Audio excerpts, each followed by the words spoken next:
Joel, you've been doing this for a couple of years. The trucking market has seen a massive change in the last couple of years. It's gone through this sort of digitization, where sort of this post-venture capital market. You guys have been incredibly aggressive in terms of acquisitions. What is the current state of the market as you look at it? It's really messed up, and no one knows what's going on, and no one knows when it's going to turn, what's going to happen. So I think everybody's just trying to get through it in the moment. But I do think that it's something where, like, it was interesting. Remember that conference that we did where you came out and you sat on that panel with Dave Ross, a World Express Sales Conference. Yeah. And I remember we were talking about the industry, and this was when capital was free. This was like 2018, 2019, something like that. And you were like, it's a really interesting market out there because people can just fund their businesses with almost unlimited capital. And Dave Ross was actually getting like really upset and annoyed. He's like, until they actually have to start making money, right? And I think it was interesting. I think about that a lot, and how much the industry has changed and how capital's got more expensive, and then the change that's led to in terms of like companies having to become really practical about the way that they go to market. And you talked about our business with the WEX group, like being acquisitive. Like we try to think about things in the sense of, irrespective of how the market is performing, you have to think opportunistically about how can I go make money? How can I build a bigger and better business? You certainly have years where you take a step back, but you've got to find ways to create value for customers. And for us, we love 21 and 2022 because the enterprise truckload business was like straight vertical. It was awesome. Like we love that. But this cycle that we're in right now has forced us to say, okay, well, how are we going to go create more money or more opportunity in the SMB and middle market where we can really lean into segments that the customers really value that? So I think for us, it sort of forced us to go back to our knitting a little bit and understand like what's really the core of our organization. Yeah, I remember going to that event. It was in Miami, I believe. You had just had a kid, and you were like, I'm willing to get on a plane. For you guys. Only because that, if in 5 years you come and do a fireside chat, I think is what you said. Yeah, and you've now delivered, and I checked the box. I appreciate that. Steven. I remember walking into that room, and I felt underdressed, by the way. I was like in jeans or something. You looked great. You looked really good. Well, the whole audience was like, me. But it was, yeah. But I also felt like I was the oldest guy in the room. You've hired, your business model is very different. The worldwide business model is very different than the typical freight 3PL. Tell us a little bit about your sort of go-to-market. Yeah, you say different. And I think I'll unpack that maybe a little bit because I think you're right. But we've always prided ourselves as being a sales company. It's what the company was founded on. So, WEX Group, which is sort of a newer name for us, is 3 go-to-market brands. It's Worldwide Express, which is where I came from, Unishippers, and Global Trans, and which we've done. In 2017, we did the Unishippers acquisition. In 2021, we did the Global Trans one. And what I've found, though, is that the success in those businesses has come from having a really good commercial model. Worldwide Express was founded as a sales company, and I say that as the chief operating officer, not the chief sales officer. But we've always had this really strong sales culture. And what that means, and the way that we think about that, is having people that go out there and they go talk to customers face to face. They go understand what the issues are with those customers and get them to switch from what they were doing before to working with us. And the vast majority of our 108,000 customers that we have are small to mid-sized businesses who don't wake up in the morning thinking to themselves, man, I really need to switch from FedEx to UPS today. That's going to be the big thing that I accomplish. And so it's like working with these SMB and middle market customers in particular, you have to have really strong salespeople to go after those types of customers. So we think about our model similar to like a Cintas or a Stryker, where you have a lot of maybe 25 to 30-year-old salespeople that are going out and talking to customers, and they're finding ways to get them to switch from what they were doing and moving their business over to us. They're literally pounding the pavement in some ways, just trying to drive up business. Up until COVID, the answer to that was yes. Yeah, like COVID made us have to realize that there's these things called telephones that you can use to get in front of customers and eliminate some of the sort of the leather grinding that you got to go through. Literally, I mean, we joke about it. We're like a 1980s printer company, that the way that we go to market in a lot of ways. And I think it's actually coming back in vogue. Like, I think there's more companies after 21 and 22 when they were just riding the wave of the industry. They were like, oh my God, we're the best brokers in the industry. Like, we're getting all these loads. This is awesome. And people are rediscovering that, oh yeah, we have to learn how to sell. We have to learn how to go acquire new logos and find ways to create value for customers. But we have, over the years, and it's through all of our channels, not just worldwide, but Union, GTZ too, we like the in-person conversations. We have 2,000 people that are working with customers every single day, and a lot of it's face-to-face because we think that's where the value is really created. It reminds me when I first started out in sales. I was driving around the DFW airport. You're from Dallas. You'd appreciate Yes. It's great. All the little freight forwarders in Grapevine. I had a company car, and I would go knock on doors, and when I couldn't get in the front door, I'd walk in the back door. Yeah, you never go to the front door. Like, Yeah, you gotta go, the back and door. then Yeah. and you That's would where get thrown Metallica out. Mike is, who manages the shipping. Like, that's how you get to him. Yeah. Like, you go to the front door, you're gonna get stopped by a receptionist. I remember late in the afternoon, so I figured out at DFW, because all the forwarders are sort of pressed there, but I figured that if I could invite all of them to happy hour, I could get up at 3 p.m., and I could do a 5 Get up five, at 3 p.m. This I was 20, in my 20s. I'd do a 5 p.m. happy hour and stay out till 1 o'clock, last call. And that was how that became the number 2 facility in the country because it was all happy hour. My expense reports were high. Insane, I bet, yeah. But are they higher now, or were they then? What's that? Are they higher now or then, your expense reports? No, I don't. I mean, I've got 5 kids, man. I don't exactly, ever go right, out. yeah. So. We don't but do that those anymore days, it was much. all entertainment. That's why we come to FreightWaves. That's where you hang out at 2 a.m. at the bar, I can't do that. It's interesting how you guys have really differentiated yourself with the fact that you're focused on SMB, which is a really difficult market for freight. But really sort of, the core part of your business historically has been that small parcel and making it easy for SMB customers to ship parcel. What has enabled you guys to build such great scale there that has been challenging for so many other players? A 30-year head start helped, So we got started Worldwide got started in '94, and that was the go-to-market strategy. We worked through franchises at the time, but it sort of was, hey, sales, training, and development is going to be the big thing that we go after. I won't kill you with all the details, but it was Airborne Express, then DHL, and then now UPS since '08, and it's always been about having real value of the products that you offer to those customers and having a really strong distribution channel. If you can get that right, if you can have really good products that make sense for SMB and middle market, and you have a really good distribution channel, technology enables the whole thing, and then great culture on top of it. But if you have that, you can actually have a really vibrant growth engine through that. But you have to have all those pieces together, and that's we've done deals in the past where they had good products or maybe a good distribution channel, but not one or the other. You have to have all those things that work in concert with each other, and it's really hard to get that right. That's probably our primary focus of making sure that all that hums together for that commercial engine to work. And what we find though is that if you try to make it too complex, if you try to hey, we're gonna go after all these managed trans opportunities and get away from the simple solutions of actually providing real value to your customers, that's when you start to lose your focus on what actually makes the company great, and then you start to kind of screw up what we've historically been really good with. And so for us, in '08, we moved from DHL. When DHL pulled out of the U.S. market, we moved to UPS. That's also when we got into LTL.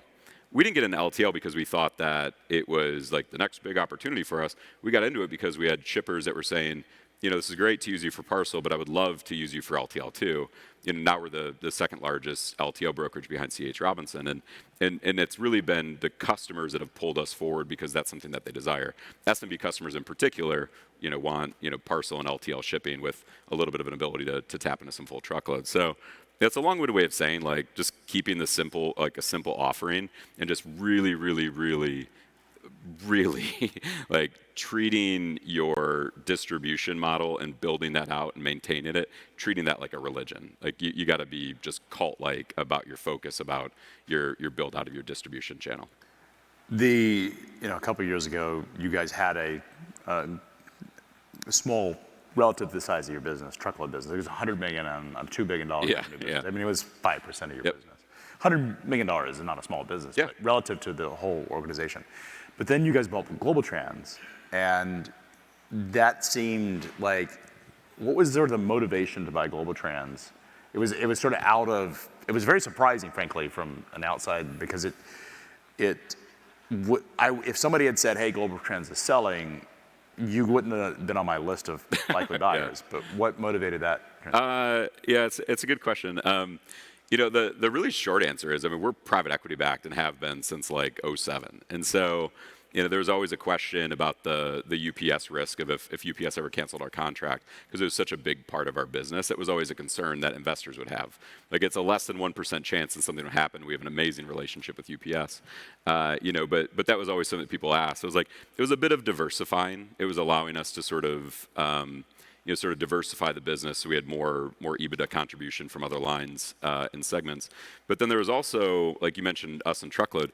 Like I hope none of our former truckload leadership is here, but like we kind of sucked at it. Like we just never could really do it at scale, because we just didn't have the carrier sales competencies at Worldwide, because we just didn't have that. And so partly it was to say, there's a killer opportunity to go grow in middle market truckload, and to be able to tap into that, like using the Global Trans carrier sales engine was amazing for us. But also the agent model. Like a lot of people, I think, shy away from the agent model because it can be a little messy. But GTZ had and has an incredible agent group that we're probably more comfortable with than others because of our historical legacy with the franchises. And so, I think there's a variety of factors, and there's also a little bit of like, cool, this will be fun. Let's see where this goes and see what happens. So big opportunity.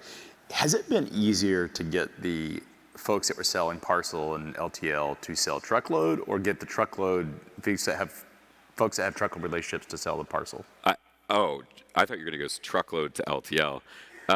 Any of those ways. Like, all right. I'm curious how that. Easiest by far is parcel and LTL.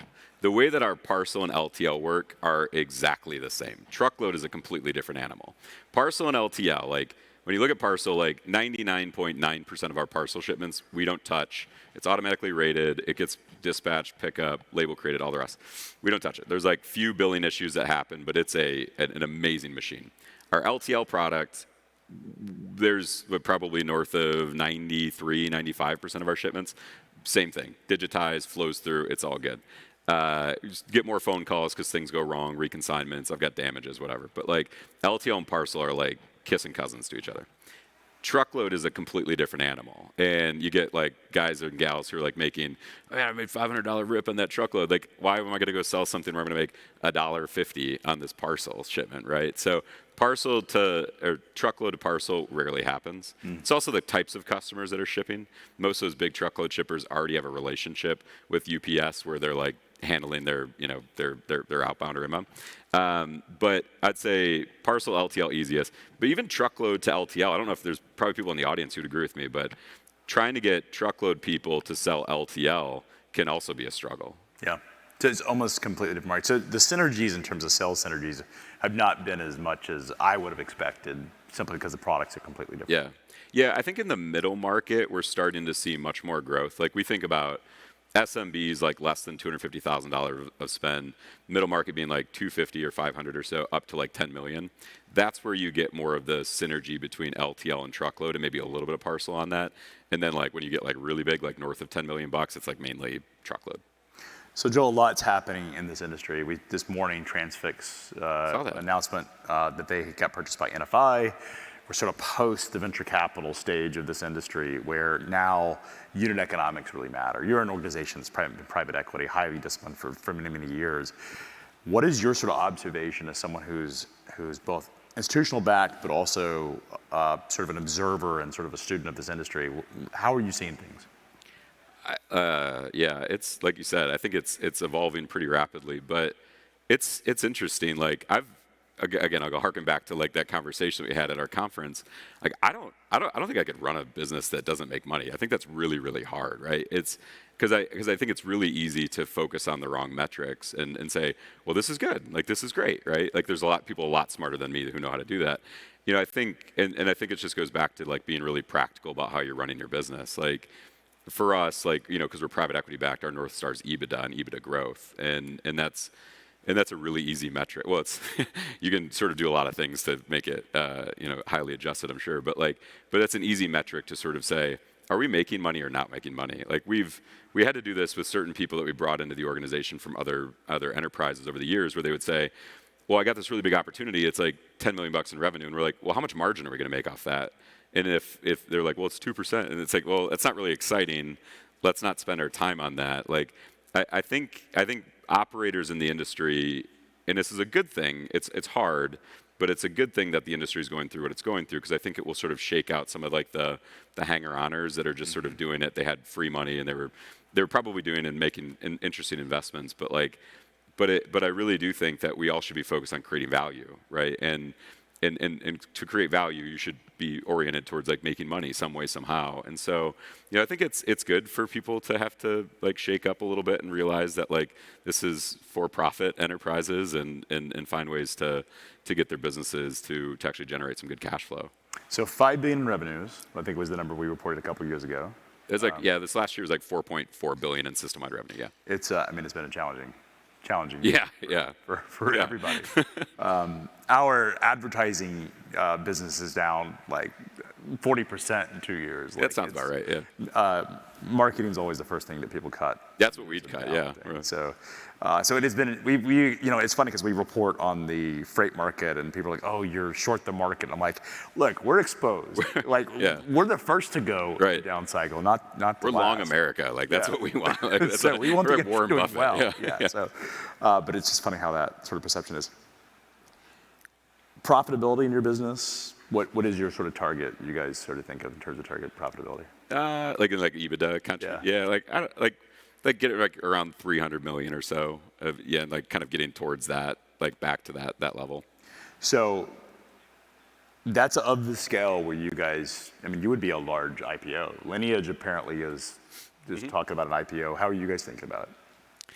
Like I said, we've been private equity backed since 2007. It's private equity. For anybody who's private equity backed or in private equity, it's such a funny relationship, because you start the relationship talking about how it's going to end. You're always saying like, hey, what would happen? And so for us, we've got amazing partners in CVC, Providence, and Ridgemont. They're incredible, and they're some of the the best financial minds in the industry. And so I think there's always that possibility of IPO. There's a strategic or maybe another financial sponsor. So we'll see. I think it's time will tell on it. It is interesting to see the market starting to kind of like warm up a little bit. Like you're starting to hear about deal flow again. You're starting to hear about people kind of raising capital. So we'll see what happens. But It's been a challenging couple years for capital raising in the space, because of, if you go back 2 years ago when you guys were sort of driving this, but others were as well, is there was so much activity. In fact, at one point, I was like, we need to hire a reporter just to do deals. That person would be doing nothing. Yeah, I know they would be very unemployed right now. They would, and so it's such an interesting sort of concept. Everyone that we've had here talk has been talking. There's been two topics, and I'd love to you riff on in the next 2 minutes. One is the reindustrialization of America, and what are your customers seeing? These are large SMB and mid-market businesses. How are they thinking about sort of reindustrialization? Are they impacted by it? Are they seeing it? How are they thinking about it? Your typical SMB and middle market customer, they're opportunistic. This is like Bob or Mary who's running their business, right? And they might have a widget manufacturing or something like that. But I think they're all. It was interesting. COVID really showed the strength and resiliency of SMB customers to us, because it was people that all of a sudden out of nowhere became like essential businesses somehow. They're like, no, I make candy that goes to CVS. Of course, that's essential. And it's like, so I think most SMB entrepreneurs are very opportunistic, right? And so I do think that they benefit from some of the tailwinds of reshoring and things like that. But generally they're not thinking in the macro level. Are they changed their sourcing at all, or is it just doing the to a bit? Yeah. I was down in our Monterey office before here. And you're just seeing the boom of everything like coming from Mexico, and there's some custom trade regulations obviously that's getting worked out right now, but like things that are going from China to Mexico, then to the U.S. It's a really interesting dynamic, and we don't do a lot in Mexico. We do like 50 million in revenue or so, but it's interesting to start to see some of those rising tides that are happening where like we wouldn't have benefited from those things in the past because that's never been a focus of ours. It's interesting having these conversations. If you talk to someone who's heavily in freight forwarding, international freight forwarding, they get really defensive when you talk about like border skipping. Like, Yeah. They sort of downplay it, and it's sort of interesting because I'm sure that's a very core piece of their business. The second conversation that folks have consistently talked about is AI. How are you guys thinking about AI in your business? Yeah. We are a sales company first and foremost, and so we try not to get over our skis with it. Bill Driggett and I were just talking about this a little bit ago, but we actually have. I mean, we've been using a lot of machine learning and AI and things like that, like different shades of it, over the last 5 or so years. But a lot of it's through partnerships, and like we've been doing some really interesting things with Parade on like cost prediction models and things for the better part of 5 years, and so.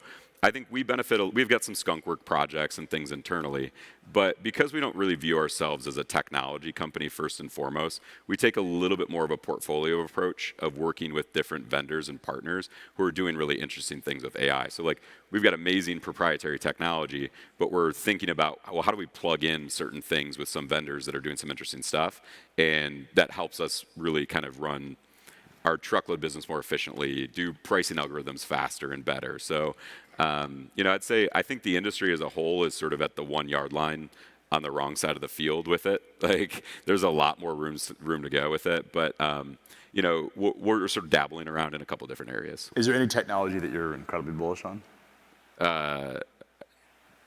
Like Microsoft. I use Salesforce. Yeah, exactly. No, I don't know. It's we got our CTO, a new gentleman that we brought on. He's fantastic and is amazing. He came from the healthcare industry and spent some time at Sabre before that. And it'd be interesting to sort of get his views on it because he's like coming in with a lot of these new perspectives on things. And it's like he's like, you guys don't use Copilot with your developers, and we're like, what's that? I'm just kidding. We knew what it was, but we had to Google it. But I think it'll be interesting to see how it evolves over the next couple of years here. It's funny. I was talking to Lean yesterday, and their business model is pretty simple. It's offshoring. It is funny how your business is also SMB sales. Yep. That is the secret sauce. And it is interesting, all the companies that sort of talked about technology, digitization, got all of the attention from venture capitalists. But meanwhile, the most successful companies in terms of actually building enterprise value have been doing the basics in this industry, have not sort of subscribed to these sort of sexy, got lost in sort of the big buzzwords, but have actually just executed on traditional business. I think you have to be practical about it, and that's, you can be too practical and then you're a Luddite and you get left behind, or you can be too far at the bleeding edge and then you're just working on things that never really see the light of day. And that's good if you're a technology company, because you should be investing in R&D and things of the like. In our industry in particular, I think using practical solutions to make the business better should be your North Star of what you're trying to do. Again, if you're a technology provider, be bleeding edge, be trying to do a lot of different things. But for us, it's about how can we make the business more efficient? How can we make our salespeople better? How can we make our operations folks be able to handle more or not have to handle anything that's coming with certain types of work? So we try to look at things with a pretty practical lens. Like, we invest a lot of money in technology, too much. I feel like so it's not like you can't just turn a blind eye to it and just say tech's not important, because it's the enabler of the entire business. However, you have to sort of remind yourself that what allows the business to grow and create enterprise value is our distribution model. It's our commercial engine that we have that is enabled by technology with these products that we have that create value for our end customers. Joel, I wish we had more time to spend time with you here this morning. This is great. Really, I appreciate it. Appreciate you coming out here. Thank you. Thank you. Don't call.